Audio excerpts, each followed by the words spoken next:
Hello folks, what you just saw in that intro montage that I do in every video, that was the Chesapeake Bay Bridge Tunnel. It's this huge, expansive bridge that goes underwater and back up again. And it goes for miles and miles. It connects Virginia to its eastern shore peninsula, which means yes, we have just entered our 6th state, Virginia. Old Dominion. Believe it or not, Virginia is my birth state. Between you all and I was only born maybe around 20-30 miles from this area. I don't consider this home. I was born there, I didn't grow up there, but I guess I'm in my home state. As I was going down the Delmarva Peninsula, I slowly started hearing southern accents, but now I've been here for a day or so, I can hear the most southern accents there are. So I think it's safe to say that we've finally really reached the South. And it feels like the South too. It's very hot and muggy as we speak, and it's only late April. Imagine what it is in July and August. Probably not so comfortable.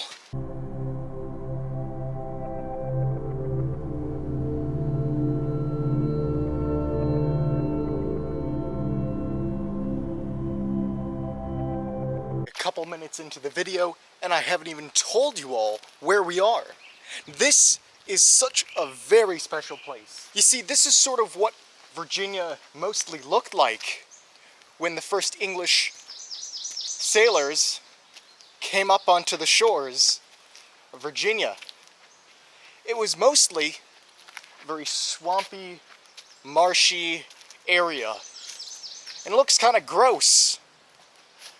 But this is actually what Virginia looked like, namely eastern and southern Virginia. Western Virginia is sort of a different story with all the mountains and such. But welcome to the Great Dismal Swamp. Now I'm not sure if we can classify this as tropical, it's definitely subtropical, but it's so nice and lush. Compared to the winter we had, oh, this is so pleasant. I'll take this swampy, marshy area any day. So as I said, when the first English colonists came to form a colony in what today is known as Virginia, they landed in an area with this type of environment. And so it would be very difficult to start a whole colony in a place that really isn't suited for human life. But let me tell you, there's so much more other life here at the Great Dismal Swamp than human life. Yeah, take a look at that. It's just so wet and murky. I don't know about you all, but I'm feeling pretty opposite of dismal here. I talked to the person running the visitor center at the time, and what she said was that you can find otters, turtles, birds, even bears sometimes. Now, I don't know what a bear would do in this area. Doesn't seem like the type of environment, but I'll go with what that woman said. So let's see if we can find any wildlife on our journey here. One thing I don't love is all the bugs. There's bees flying around, and yeah, I know they're pollinating the plants and whatnot, but they're sort of in my way. I'm trying to walk, and they're in my way, buzzing around. I guess you're just gonna find that everywhere where it's hot, and especially in the springtime. So, I'll give them a pass.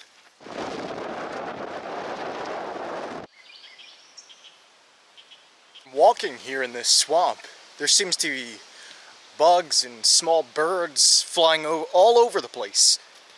I wouldn't be surprised if one of those bugs, and these are huge bugs, these aren't like little things. They have huge wings and everything. So I wouldn't be surprised if I just happen to have one of these large bugs fly into my body, basically. It's like Jurassic Park with all these humongous creatures that you'd think are much smaller.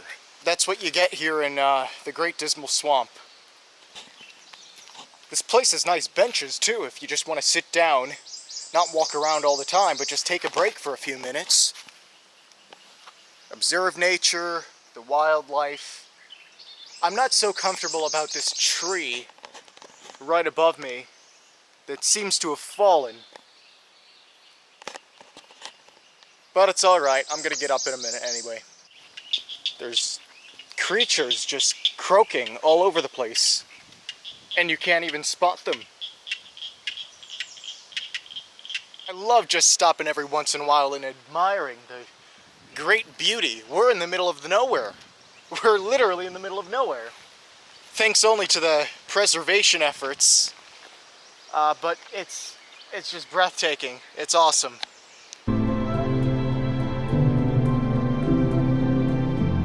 Just so happens that in the middle of this giant, enormous swamp, seriously, take a look on whatever maps application you have, type in Great Dismal Swamp, you will see how large it is. But in the middle of this, there is a giant lake. Welcome to Lake Drummond.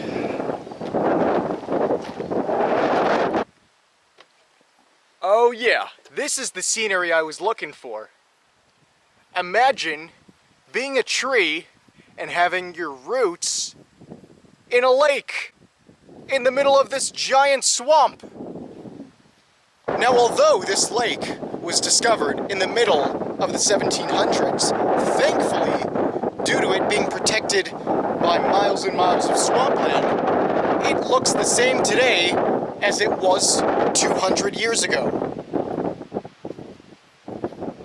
Now take a look at that. It's an entire lake, fully preserved. You don't see many docks unlike this one.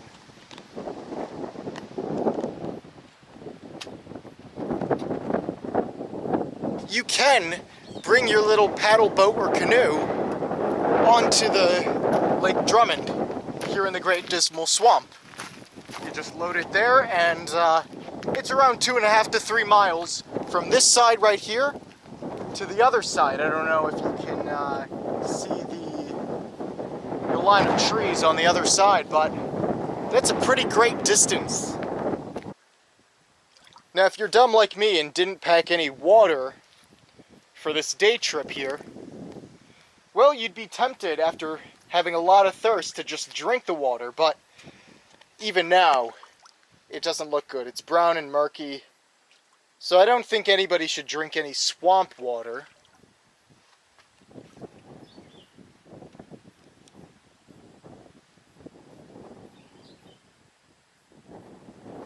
Alright, everything's blurry. It's probably because I'm without my glasses.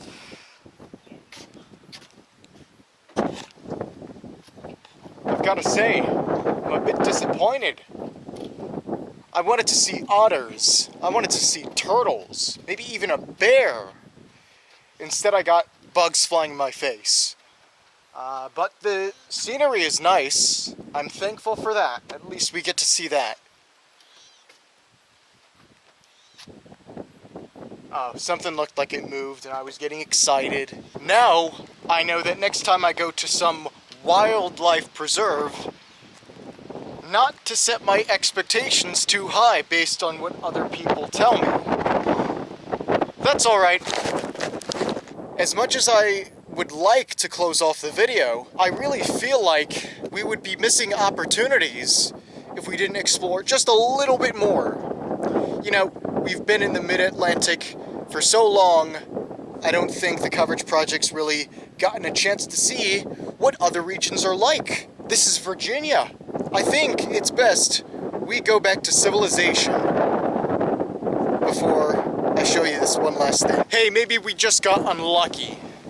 If you come here on any other day, or any other time of day, or maybe you have access to the water with a boat of yours, you may be able to find some wildlife that we didn't get to see today. So if you're interested in going to a fun little swamp right by Virginia Beach and Norfolk and that whole southern Virginia area, Come to the Great Dismal Swamp. But yeah, onward we go. We gotta go back to civilization.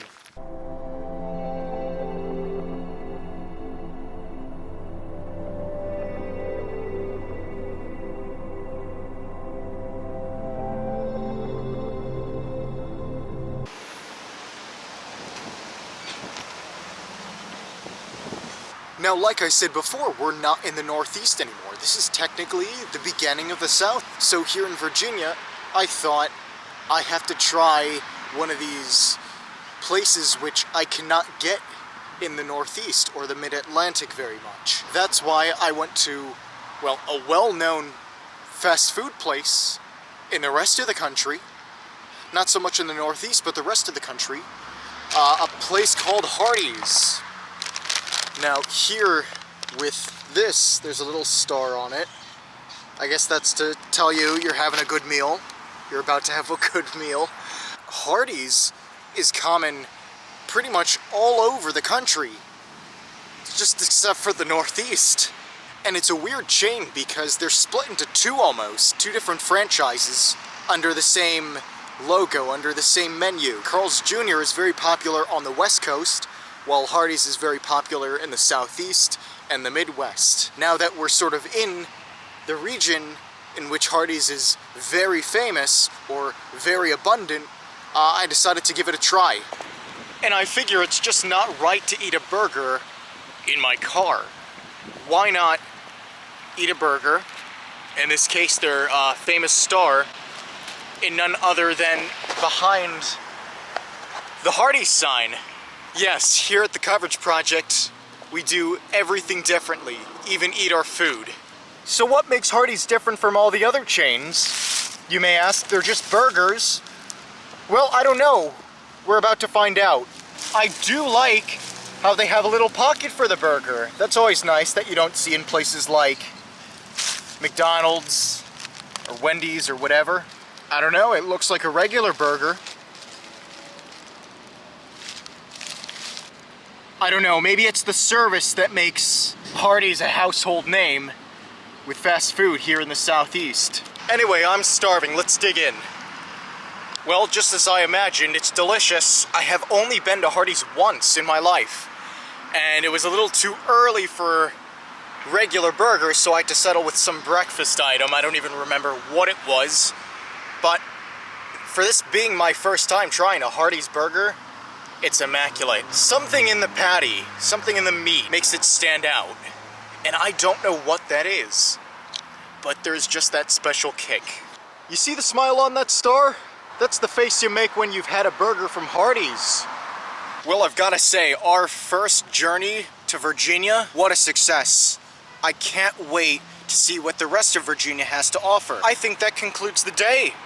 So, with that being said, I'm gonna close the video off. I need some me time with a delicious burger. So, standing in front of the Hardee's charbroiled thick burger sign,